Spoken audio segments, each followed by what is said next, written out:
Where do I begin this story?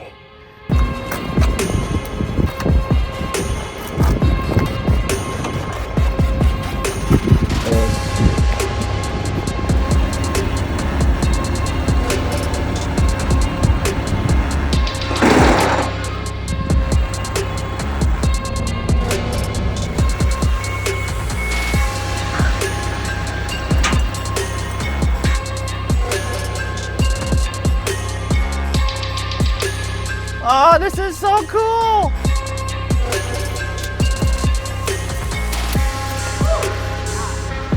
So small. So how do you buy a classic Japanese car and transport it to the US, specifically California, and drive it legally? Well, it's not as easy as you guys might think. All right, some people just think that you pay someone to buy the car and then ship it here in a container, then you pick it up and you just drive, and that's it, right? Yeah, that's what I thought too. Well, let's start from the beginning, all right? First of all, you gotta find your car. All right, could be an AZ1, could be an Integra, could be a GTR, could be a Chaser, could be a Corolla.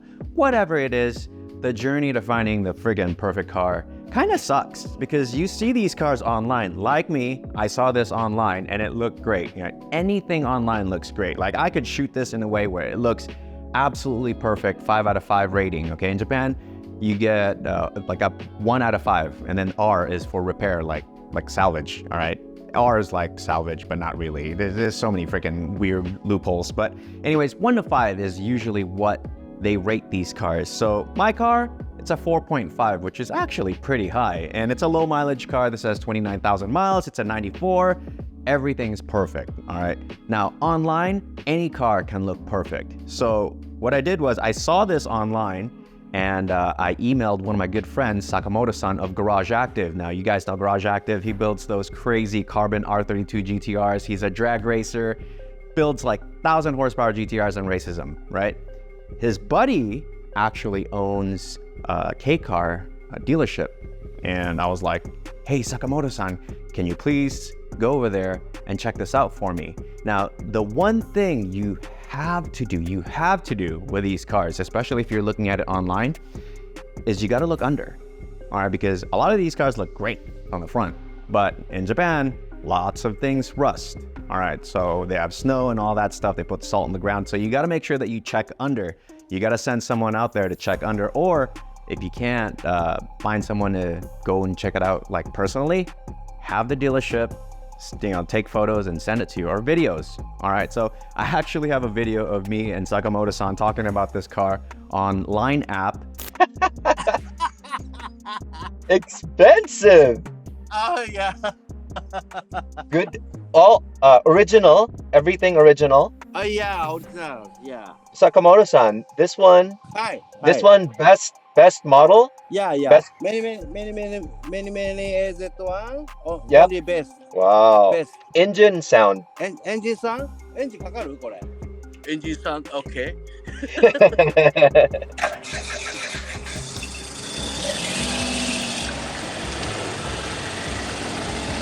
Sound good. Wow. Sound good. How about suspension? Suspension Wow. push and suspension very old. Oh, Very old? flashy. So as you can see, we're just going back and forth. Sakamoto-san's English is not good and my Japanese is terrible. So the communication there is a little bit dodgy, but you kind of get the point, all right? You visualize, you hear, and you see the car. That's the first thing, all right? You gotta make sure that you look under the chassis of these cars, no rust, and then from there, you have to figure out how to pay, all right? So I wired money to the dealership to get this car, and then Sakamoto-san collected the car and then shipped it from Fukuoka, which is super far actually from Tokyo. He shipped it from Fukuoka on a boat, which is called a roll-on, roll-off, a ro-ro. So what they do is the dock workers will drive it into this boat, strap it down, it's like a big parking structure type of boat, and then they ferry it into, say, Yokohama Bay or Tokyo or whatever. Then they take it out, and then you send a tow truck to collect it, and then, I don't know, park it wherever you want, or you could drive it from there. But yeah, that's what we did. We parked it at a facility where it was waiting for a container. So Mintco, my friend Miguel from Vegas, actually personally went there to move this car around, and then we popped it in a container. Now, when you ship a car from Japan, there are two ways you can do it, all right?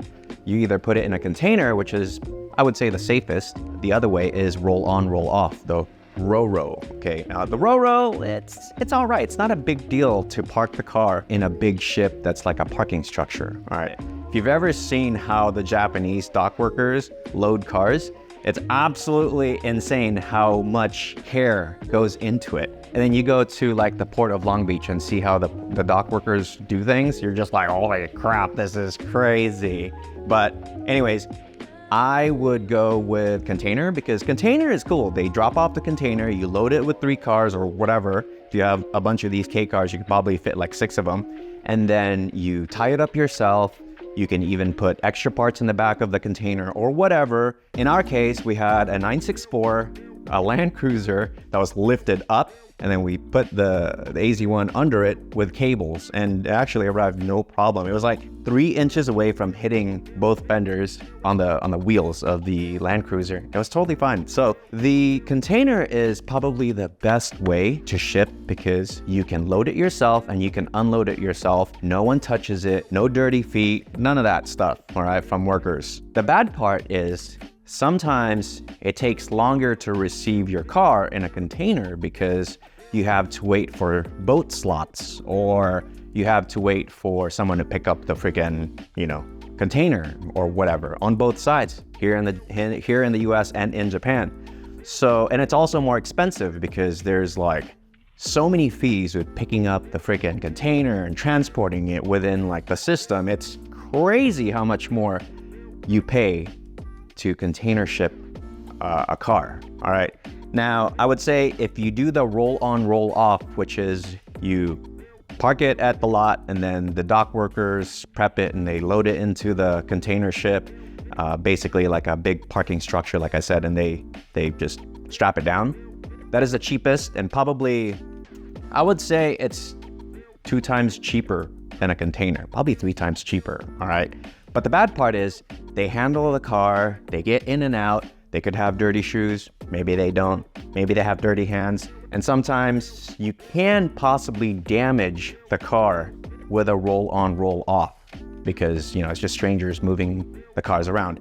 Let me tell you this, all, and I mean all cars, unless they're like here in the US, they get transported by train. All cars that come from overseas come in roll on, roll off ships. These are actually the same ships that these guys are shipped in. So yeah, when people say, oh, it might get damaged because someone else is touching and driving it, well, that's the same thing that happens to like my Genesis from Korea, or a Mercedes or a BMW or a Porsche, all right? So you kind of just have to play it by ear and figure out the risks, all right? With containers, it's not always safe. You could have that thing picked up by the crane and the crane cables break and bloop, there you go, there's your car. Or you're transporting it on, say, a semi and it just moves around and you didn't strap it well and you're bouncing off the friggin' walls.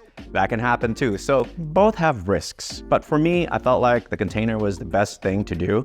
And if you have a good guy that can ship properly, like, Mint Co., he took care of everything, sent photos. We even put a freaking tracker in there, saw it the whole way and never had any issues. Now, once you get the car here, here's a fun part. How do you make it legal to drive in California? Dude, I'm telling you, it's not fun. And it takes a long time, all right? Now, there are shortcuts, obviously. You could ship it to another state and register it in Montana, Washington, literally any other state that will take a car from Japan, and it's super easy. In California, there's so much paperwork, and then also there's crazy wait time. All right, so sometimes it takes like 6-7 months to get your car registered to drive here in California, which I don't actually recommend, so don't do that. If you're gonna friggin' get a car from Japan, register it out of state. I just have a temporary plate to move the car around, but I am gonna register this in Georgia because I actually grew up in Georgia. My dad lives in Georgia, so I'm gonna probably register this in Georgia so I don't get dinged here in California because dude, it's impossible. All right, so I don't want to break your guys' like little bubble here, but registering classic JDM cars in California, the whole process sucks. You can do it. Top Rank and all those guys, they can do it, but it's lengthy, it's expensive, and to me, I don't think it's worth it because I just got a little K car. Right? People look at this, I mean, cops look at this and they're probably gonna laugh. Now, if you have a cool GTR or a Supra, whatever JDM Legends car like a RX-7, you're probably gonna get pulled over and ref. But with this car, every time a cop pulls by me, they're just smiling. So, But there you go. That's not so short, but a short version of how to transport your car from Japan to here, all right? Again, takeaways here. You gotta make sure that you get chassis photos or have someone to actually inspect the car because anything can look good from the outside. 2, find yourself a reputable shipper like Mint Co. that you can wire money to and you know they're not gonna take off with it and they know how to ship properly and also collect and do all the paperwork here, because if you botch the paperwork, both sides in Japan or here, you're not gonna be able to collect your car at the port because US border and protection, whatever, they are so finicky about everything. 3, you just gotta figure out which state you wanna register the car. I highly, highly suggest you don't do it in California. So hope that helps. If you have any questions, comment below.